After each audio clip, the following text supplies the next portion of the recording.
Russian lessons for Russians in a Russian company. The pupils all have a higher education, but their university backgrounds are not enough to protect them from so many pitfalls in the language of Pushkin. My colleagues passed me work-related documents, and that was how I realised that not everything is perfect, that they didn't work hard enough at school and university. That's where I got the idea to organise Russian lessons. 1 hour of Russian a week to review the maze of declensions, the varying stresses on words, and the impossible system of Russian verbs. A return to the classroom to find oneself surrounded by exceptions to the rule. Our school days are not so far behind us, but there are things we've forgotten nonetheless, and that we want to understand in order to communicate properly with our customers. For instance, a well-written letter is essential to convince customers. It's never too late to study. As Uncle Lenin said, we must study, study and study again, at any age.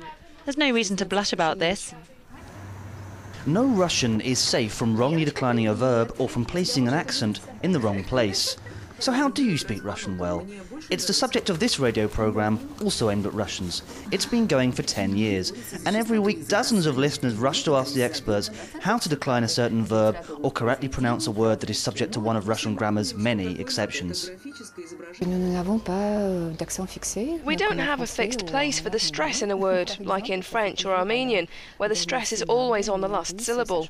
In Russian it changes all the time, and it depends on the history of the language, the history of the word in the language, on its position in the sentence, or how it's declined.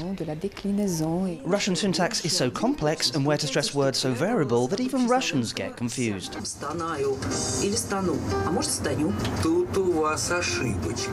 Back in the classroom, these Russian language pupils have little hope of ending up one day with a perfect knowledge of their mother tongue's grammar. It's impossible to speak Russian without making mistakes. Russian's very complex. There are so many nuances that everyone gets it wrong.